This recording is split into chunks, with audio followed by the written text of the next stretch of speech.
Y el próximo orador de esta jornada es Leandro Santoro. Leandro nació en el barrio de Boedo, es político, politólogo y docente, político de origen radical, fue presidente de la Juventud Radical y actualmente lidera el espacio político Los Irrompibles.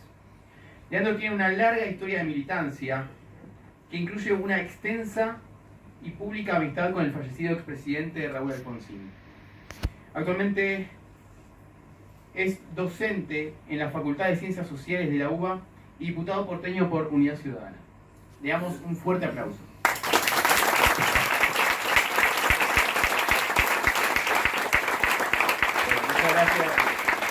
Muchas gracias por la invitación. Una aclaración, ahora estoy dando clases en el programa UBA 22, que es de contexto de encierro. Yo doy clases en la cárcel de Seiza para mujeres este cuatrimestre y no doy más clases en sociales. Bueno, a ver, ¿cuándo tomo yo conciencia, o por lo menos conocimiento, de la idea de la renta básica universal? Yo empiezo a militar en el año 89, cuando estaba terminando el gobierno de Alfonsín, y ni bien termina el gobierno de Alfonsín, se inicia la etapa neoliberal en la Argentina, una etapa muy cruda porque no solamente fue la aplicación de un programa económico muy regresivo en términos de conquistas sociales, sino porque se empieza a plantear muy fuerte la idea del fin de la historia. Y el fin de la historia estaba entendido como la idea de se terminaron las utopías, se terminaron los sueños, el mundo ganó la derecha, el mundo es una mierda y a la política, en el mejor de los casos, lo que nos queda es administrar la mierda que es el mundo. Y cualquier militante político que surge a la militancia con la idea de transformar la realidad, se enfrenta con un desafío angustiante, que es la idea de operar en el vacío. Es muy difícil operar en el vacío. La generación de los 70 tenía el horizonte de la revolución social. La generación de los 80 tenía como horizonte la transición democrática. Pero en los 90 había vacío. Para colmo, quienes empezamos a estudiar en la Universidad de Buenos Aires, ya un poquito más avanzado en los 90, y teníamos acceso a los primeros textos posmarxistas, si se quiere, marxistas o posmarxistas, encontrábamos un vacío mucho más grande, que es que encontrábamos que teníamos estímulos que nos llevaban a recalibrar nuestra militancia política en términos de lo que había que conquistar, y por otro lado había ausencia de herramientas. Y ahí, nunca lo charlé esto con vos, pero ahí yo conocí un docente, Aldi Suani, lo habrán conocido seguramente, que era asesor del radicalismo, un hombre muy cercano al radicalismo, hace mucho tiempo que no hablo con él, seguramente. Creo que ha girado hacia posiciones más conservadoras últimamente, como la mayoría de mis ecos religionarios, pero que me trae como inquietud la idea de la renta básica universal. La primera vez, 90 y pico. Y la verdad que me llenó. Me acuerdo que había dos cosas que se discutían. El movimiento, el TAC, ¿te acordás que era el movimiento para poner el 1% de impuesto a las transacciones financieras? Y supuestamente a partir de eso se iba a financiar, en las primeras discusiones que teníamos en los 90 se podía conseguir el financiamiento para la renta básica universal. Poco tiempo después se hace el Foro de Porto Alegre. El Foro de Porto Alegre empieza a plantear también un rediseño de la democracia formal, de la democracia burguesa, de la democracia liberal, y se empiezan a plantear también otras herramientas que complementaban esta idea, básicamente con la intención de darle más poder a la democracia, entendiendo que la historia no se terminaba un carajo, que en todo caso lo que había que hacer era limitar el poder de las corporaciones y que la ciudadanía tenía que empoderarse para conquistar más derechos y más capacidades políticas y económicas. Bueno, fue todo un descubrimiento también eso, ¿no es cierto? Una movilización interior muy fuerte, porque entender los cimientos del PT como organización primero sindical y después política nos revitalizó muchísimo a los militantes de esa época. Sentíamos que a pesar de esa ausencia que significaba la caída del campo socialista y ese gran paradigma, ese gran relato histórico que le daba sentido a la militancia utópica de muchos de nosotros años atrás, se podía empezar a construir una alternativa a la hegemonía neoliberal. Muy bien. Primera aproximación. Segundo tema que me parece importante aportar acá. Desde aquel momento hasta hoy, la pregunta que nosotros nos hicimos siempre fue: no fue tanto, mejor dicho, cómo financiar la renta básica universal o cómo financiar mecanismos de transferencia monetaria incondicional, sino cómo construir las condiciones culturales para que sea una demanda de la sociedad. Yo hoy, sabiendo que veníamos acá, charlé con las chicas en clase acerca de la AUH, que es un paso enorme, no se ha mencionado hasta acá, pero recuerdo yo en los 90 cuando se planteaba, por ejemplo, la asignación universal por hijo, que se empezaba a discutir en el FRENAPO con los compañeros de la CTA, que tampoco se mencionó, parecía una utopía. Digamos, y es más, había un nivel de rechazo enorme a la posibilidad de que las madres cobraran una asignación para sus hijos, porque obviamente, como ya existía el pensamiento conservador y reaccionario en esa época, se planteaba con otras palabras que tranquilamente eso podía devenir después en la canaleta del juego y de la droga. Entonces era una situación, digamos, casi te diría, digamos, de una minoría que tenía intención de provocar el debate público acerca de cómo redistribuir el ingreso, pero no era una bandera de la sociedad. El hecho de que se haya conquistado la asignación universal por hijo, y que incluso la derecha hoy, en esta suerte de restauración conservadora, a pesar de que haga todos los esfuerzos por depreciarla, no la pueda quitar, habla también de una conquista cultural importante. Sin embargo, cuando uno profundiza acerca de los valores o de las ideas que sostienen la premisa de la necesidad de distribuir el excedente económico en función de garantizar un piso de dignidad y de igualdad, incluso aquellos sectores que son beneficiados, y acá me encantaría saber tu opinión después, por este tipo de políticas, necesitan marcar una diferencia. Hoy me pasó en clase, discutimos la UH y había chicas, madres, que están en cana, que critican casi terrible. Iba a decir casi me agarro los huevos con la puerta, pero era literalmente lo que me quería pasar, digamos, porque la verdad fue una situación, la verdad, muy llamativa. Traté, obviamente, de desarmar todo lo que se podía dentro del contexto que da una clase universitaria, el marco de situación de encierro, estos prejuicios, pero la verdad estaba muy arraigado. No descubrí nada que nosotros no sepamos, ¿no? Muy bien.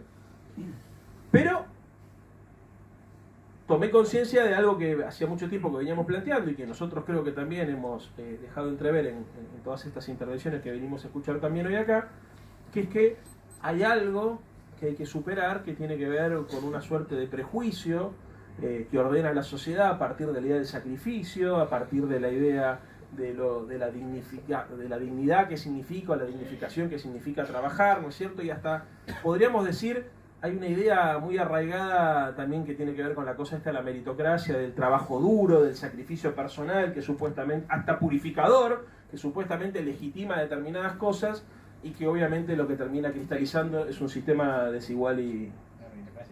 Exactamente, sí, por supuesto, eso no se discute. Pero bueno, hay algo que tiene que ver, para ir más al grano entonces, con la hegemonía neoliberal, con la hegemonía neoconservadora. Hay un autor, liberal también, se llama John Rawls, que propone una forma de tratar de saltar este debate. Y trae una teoría que es la teoría del velo de la ignorancia. Exactamente. John Rawls dice algo así. Lo cito porque Alfonsín lo choreaba siempre, después lo terminó citando también, pero digamos, viste que con las ideas esto es legítimo, digamos, ¿no? Uno, bueno, con cualquier cosa es legítimo, pero uno puede apropiarse de algunas cosas y si las comparte y las pone al servicio de los demás, digamos, las puedes incluso hacerlas sentir propias. Bueno, pero Rawls planteaba que se necesitaba en la sociedad para saltar este tipo de desigualdades un consenso para elevar el umbral de tolerancia a la injusticia y a la desigualdad. Hay que elevar el umbral de tolerancia a la justicia, a la injusticia y a la desigualdad. Hay que elevarlo. Está muy bajito. Toleramos mucho como sociedad. Entonces, ¿cómo hacer para construir un nuevo consenso superador al del estado de bienestar? Que obviamente se logra construir después de un gran sacrificio para la humanidad, como fueron la Primera y la Segunda Guerra. Bueno, sin esas pérdidas de vida humanas, ¿cómo construir un nuevo consenso social que permita redistribuir el excedente, que permita redefinir las relaciones de poder en la sociedad? Porque cuando estamos hablando de renta básica universal, estamos hablando de repartir el poder. Y en definitiva el problema no es tanto económico, sino tiene mucho que ver con el peligro que sienten las élites dominantes a la pérdida de estatus, ¿no? La idea del miedo a la libertad, y mucho más la idea del miedo a la libertad del otro. Entonces Rawls dice, bueno, habría que organizar la sociedad a partir de una premisa.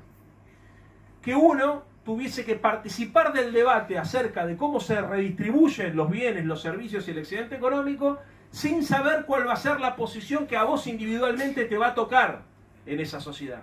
Porque si vos sabés que tu papá es portero, vas a tener una opinión. Y si sabés que tu papá es ministro de Economía, vas a tener una posición distinta. Entonces, participemos de este debate poniendo un velo que nos haga ignorar acerca de la posición que individualmente nos va a tocar a nosotros para ver como sociedad qué tanto estamos dispuestos a bancar el grado de desigualdad y de injusticia que estamos tolerando.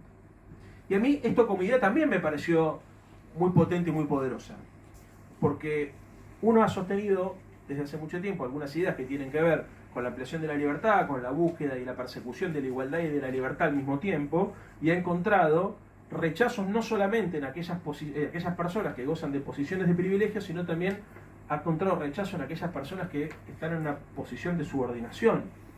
Y esto es muy difícil de desarmar. Entonces, bueno, cualquier argumento de carácter racional que contribuya a poder desmantelar, o por lo menos, como nos gusta decir a nosotros, a generar crisis en el sentido común, que la gente se pregunte acerca de si lo que está sosteniendo es correcto, es incorrecto, es justo, es injusto, le conviene o no le conviene, es un avance en esta dirección.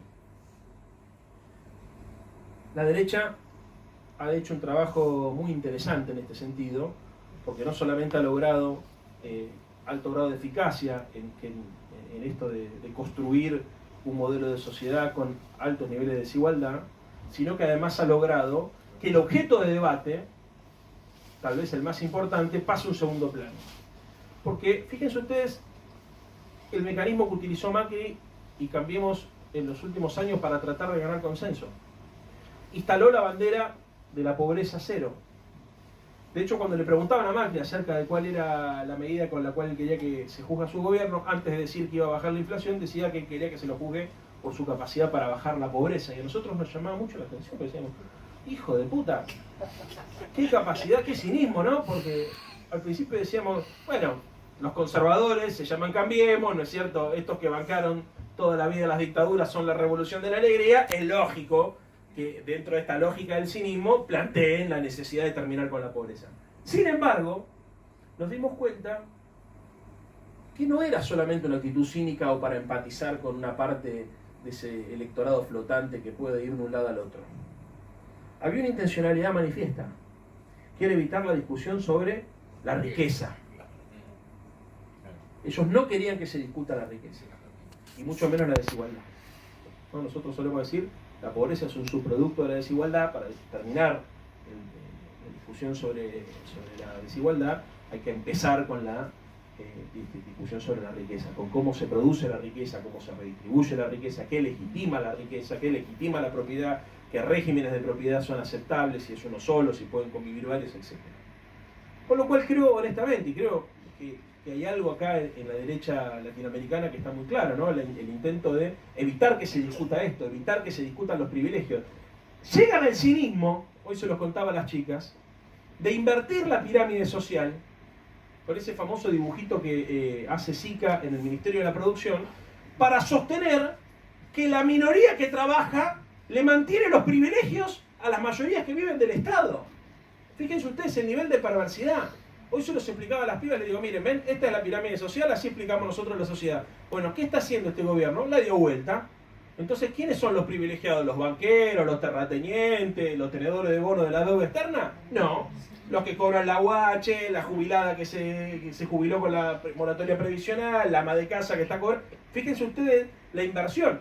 Hay un problema, no solamente en términos de la capacidad de construir sentido común, sino también de la falta de resistencia a este tipo de locuras. Espere que está, no puedo yo me disperso mucho. Usted siéntese. Tengo esa incapacidad. Porque me hablan y yo quiero estar en todos lados. Y soy curioso en la naturaleza. Bueno, decía entonces. Hay que desarmar el neoliberalismo cultural. Se avanzó muchísimo en la década pasada en desarmar el neoliberalismo en términos económicos, en términos sociales. No pudimos desarmar el neoliberalismo cultural. Es muy difícil plantear el debate sobre la renta básica universal si nosotros no planteamos el debate sobre los valores del neoliberalismo. Te voy a poner un caso concreto. Pocas leyes se trabajaron más que la ley de medios. Se discutió en todo el país. Vino este gobierno y con un decreto simple la tiró a la mierda. ¿Por qué sucedió eso? Porque no discutimos lo importante. Nosotros discutimos suponiendo que la gente entendía de lo que estábamos hablando cuando le decíamos a los propietarios de los medios de comunicación que desinviertan. Y desde el sentido común, el derecho de propiedad es un derecho absoluto. Y pedirle a un empresario exitoso, que es exitoso porque logró acumular muchos medios de comunicación, que se desprenda de esos medios de comunicación, en el sentido común neoliberal, es un sinsentido.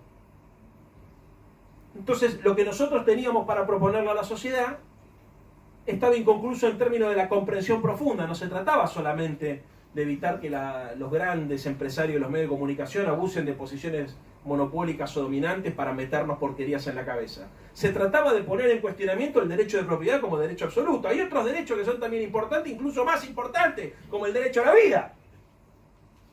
Bueno, la pifiamos, porque vino Macri, sacó un decreto y lo que decía recién, lo más triste, no pasó nada. No pasó nada. Entonces, ahí hay dos problemas. La eficacia de ello y las dificultades que tenemos para reaccionar frente a este tipo de injusticias, naturalizando lo que no debe ser naturalizado. Entonces, hay que entender que ellos, el neoliberalismo, antes de ser un proyecto económico, es un proyecto cultural. ¿Me quedan 5 minutos? Perfecto. ¿Cómo desarmamos el neoliberalismo cultural? En primer lugar, yo creo que hay que entender que esta es una discusión de valores.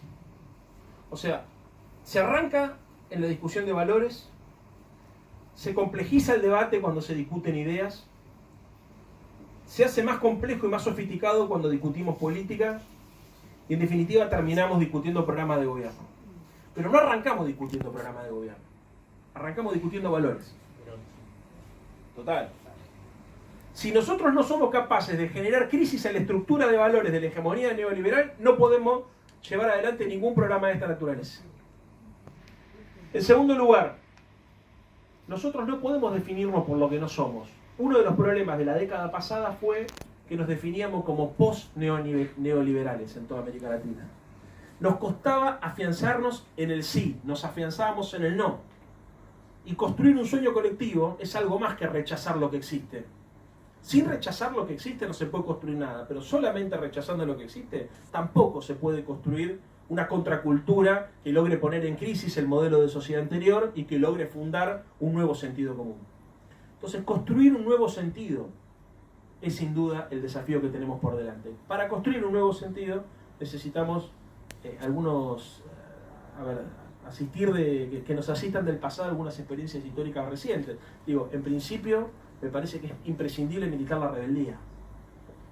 Imprescindible militar la rebeldía. En segundo lugar, algo en relación a la corrupción. Yo hace 30 años que hago política y vivo en un departamento de un ambiente y soy diputado de la ciudad. No es para aplaudir. No lo digo para que me aplaudan. ¿Saben qué? Hay que aprender, no, porque ahí lo importante es el valor que le damos a la guita. No, es claro, lo importante es el valor que le damos a la guita. Yo te aplaudí porque eso lo planteé en la última reunión, la contracultura. Bueno. Lo dije, medio que no se interpretó bien. Gracias por lo que has hecho. ¿A qué vamos con Y esto? eso que soy peronista. Sí, está bien. Sí. A mí los radicales no me quieren más, me abrazan los peronistas por la calle. Sé que no todos los peronistas somos ladrones, pero que la mayoría de los ladrones están en el peronismo. No, bueno, porque es el partido más grande, por eso nada más. Igual si conocieras a los radicales, sabés la sorpresa que te llevaría. Pero vamos para otra cosa.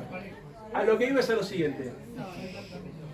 Tal vez la izquierda latinoamericana le da poca bola a Pepe Mujica. Y yo entiendo alguna crítica que se hace al mujiquismo. Porque muchos dicen, claro, que un presidente diga que puede vivir con un salario bajo, te tira para atrás la paritaria de todos los estatales, por ejemplo, ¿no es cierto? Entonces, nos conviene andar diciendo por ahí, yo vivo en un rancho con un perro que tiene 3 patas y ando en un escarabajo del 62. Y lo entiendo. ¿Eh? Sí. ¿Qué dice Pepe? Que me parece que es para rescatar.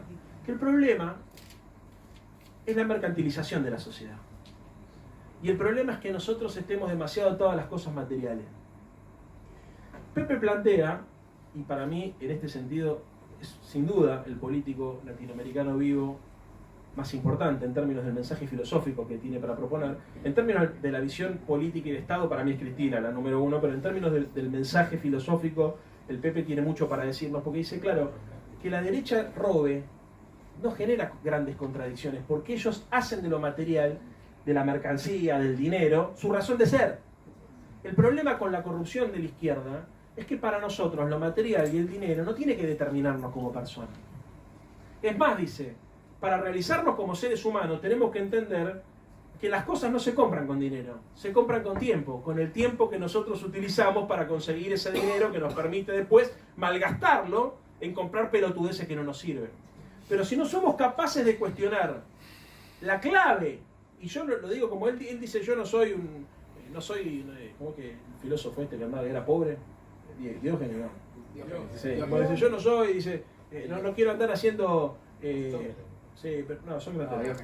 No, dice, yo no quiero... Sí, dice, yo no quiero andar haciendo por ahí apología de la pobreza, porque no es mi idea. Yo tampoco, yo lo miro al Pepe, o sea, la verdad me gusta vivir bien como nos gusta vivir bien a todos, pero tengo claro, hay algo que es, porque es muy importante esto, y con esto termino, juro. Cuando uno hace un discurso de esta naturaleza, lo primero que hacen es te buscan las contradicciones. Si tenés ropa de marca, si usás iPhone, es lo primero que hacen los boludos. Como si nosotros estuviéramos cuestionando si ellos tienen libros, ¿no es cierto? No hacemos esas cosas, pero ellos lo hacen.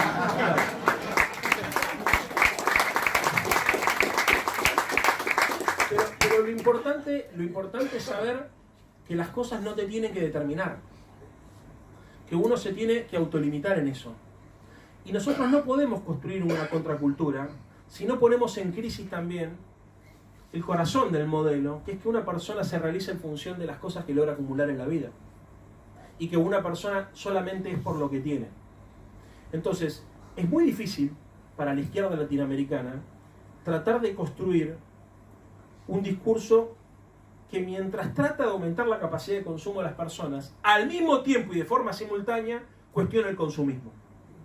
Porque lo que no se puede permitir es que el horizonte de vida de nosotros sea construir una sociedad de consumo. ¿Que tiene que haber consumo? Obvio.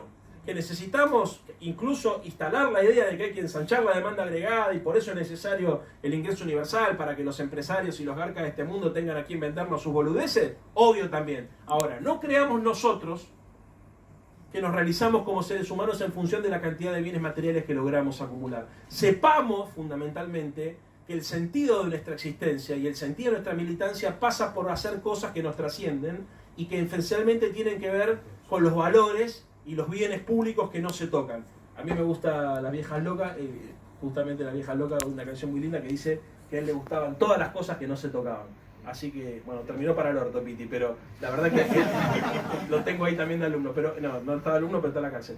Pero lo más importante que tengo para decir es esto: si nosotros no ponemos en crisis esta idea, si no logramos poner en crisis la mercantilización de la sociedad, poner en crisis la sociedad de consumo, y no logramos independizarnos de las cosas, sin vivir para acumular cosas, va a ser muy difícil que derrotemos el neoliberalismo cultural y mucho más difícil que logremos instalar la asignación universal.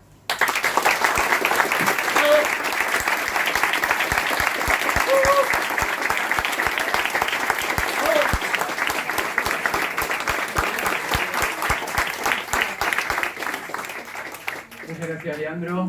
Le recortamos...